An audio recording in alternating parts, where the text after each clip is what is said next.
florestas. E um dia ele foi na cidade de Sodo, uma cidade no sul da Etiópia, e conheceu um pastor chamado Tadessa Assai. Um homem de Deus que tinha uma especialidade. A especialidade do pastor Tadessa era pregar nos funerais. Onde tinha um funeral, o pastor ia. Então, quando a polícia sabia onde tinha funeral, ia lá porque o pastor estava pregando, pegava o pastor, prendia o pastor, espancava o pastor, soltava o pastor e ele voltava a pregar. E um dia a polícia ficou com tanta raiva que disse assim: nós não vamos mais soltar o pastor Tadessa, ele vai ficar preso agora. E ele pensou: já que eu vou ficar preso, vou pregar na prisão. E levou 22 a Jesus Cristo dentro da prisão. E a polícia disse: não vamos mais soltar o pastor Tadessa, nem vamos mais deixar ele preso, nós vamos matar o pastor Tadessa eletrocutado, para servir de testemunho para que ninguém mais queira seguir Jesus. E anunciaram na cidade: amanhã, às 9 horas da manhã, o pastor Tadessa vai morrer eletrocutado. Mas eles não tinham cadeira elétrica.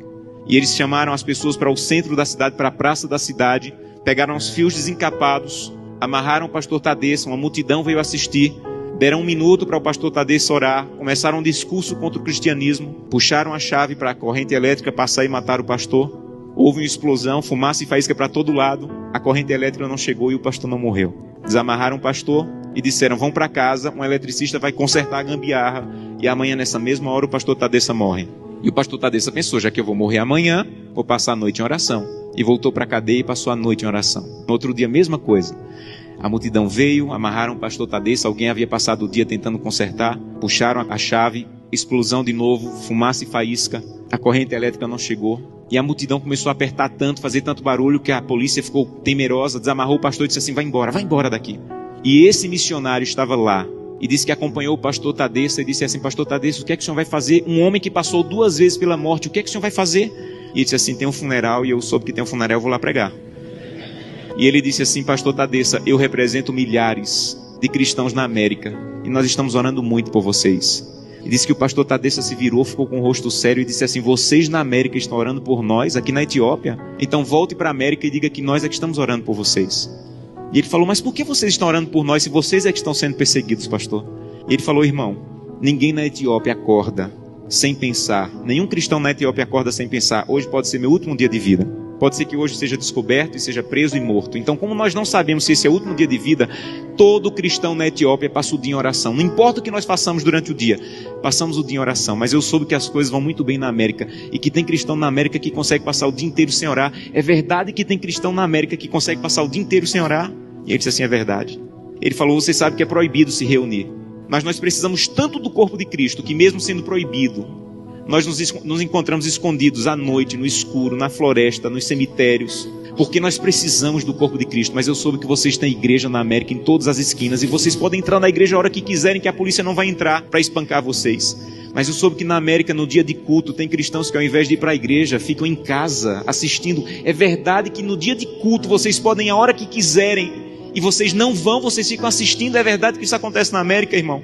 E ele disse assim: é verdade. E ele disse assim: missionário, a minha congregação tinha apenas uma Bíblia, e eu fiquei com medo de ser preso e minha Bíblia ser queimada. Então reuni minha congregação e com lágrimas nos olhos eu disse: irmão, eu não tenho como guardar a Bíblia, é o que nós temos de mais precioso. Se eu for preso, ela vai ser destruída. Então eu comecei a rasgar as páginas da Bíblia e comecei a dividir para cada pessoa. Era mais fácil guardar porções da Bíblia do que uma Bíblia inteira com uma pessoa só. E quando eu estou à noite pregando, no escuro, no meio do meu sermão, eu digo: eu preciso de Isaías 53. E alguém lá do escuro começa a recitar do fundo do coração aquela página que ele levou rasgada para casa e decorou. Mas eu soube que na América vocês podem ter 8, 10 Bíblias em casa. E eu soube que tem cristãos na América que, apesar de terem 8, 10 Bíblias em casa, passam uma semana sem ler a Bíblia. É verdade? E ele disse assim: é verdade, nós é que precisamos de oração. Meus irmãos, urgentemente precisamos de oração. Porque cantamos: breve Jesus voltará. Levantamos a mão no apelo dizendo assim: eu quero voltar para o céu para ser dono de tudo. Mas ainda não estamos indo a Jesus de maneira séria, para que Ele arranque o egoísmo do nosso coração e que nós possamos entrar na porta do céu e nós não vejamos a rua de ouro nem a parede de pedra preciosa, mas nós possamos olhar para o rosto maravilhoso de Jesus, aquilo que nós aprendemos a olhar nessa terra.